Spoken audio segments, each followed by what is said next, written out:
So, in the United States, there are roughly 49.2 million people, or roughly 1 in 5 people, who smoke cigarettes or use nicotine products. This is also the fifth leading cause of preventable death in the United States, according to the CDC.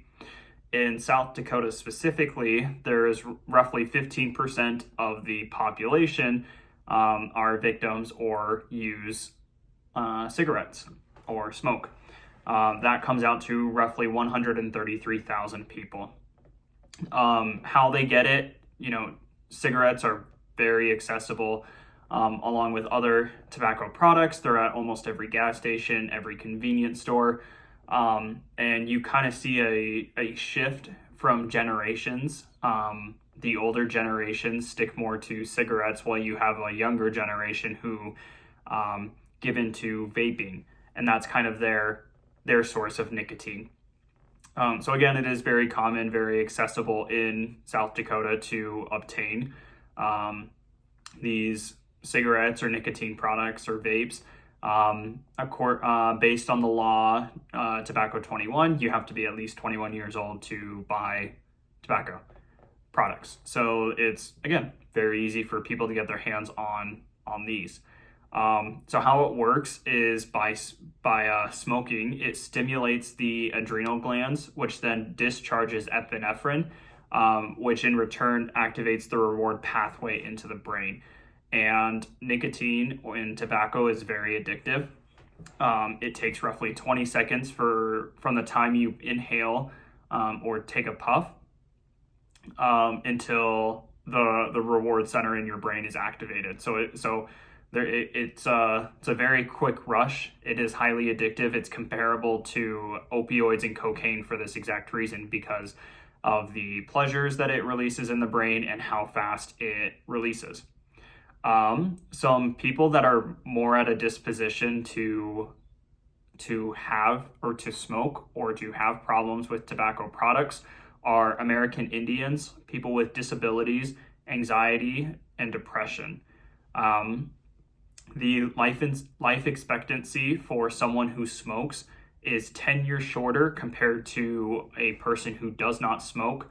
But there is an interesting statistic where if you quit before the age of 40, it reduces your chances of dying from smoking related deaths by 90%. So it's amazing how our bodies can take so much damage, but yet it can recover as well. So the laws, again, it's Tobacco 21. It was instated in 2017 by President Trump, which makes it a requirement to be at least 21 years of age to buy any tobacco-related products. One of the interesting things that I found was a while ago,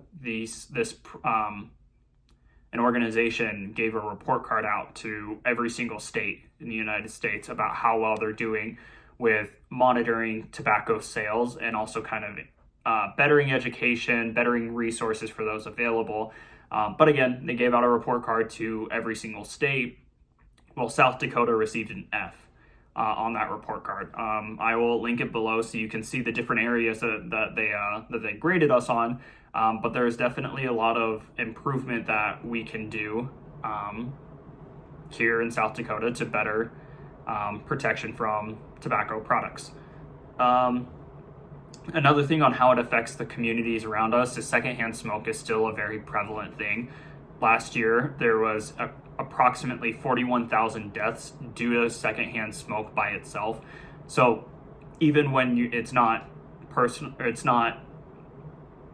directly affecting the person smoking the cigarette, it's still going to affect the person that's in the area or in the vicinity of them. For laws of distribution and possession, anyone under the age of 21, according to what South Dakota is, it's roughly a fine of $200 to start, and that's mainly just to discourage it, because no one wants to go to jail over tobacco possession. But again, starts out as a fine, it's $200, then it works up to $500, and then after that there could be jail time. For distribution of it, the first offense is a fine. The second offense is a fine as well. I believe it's $500 and $700 respectively.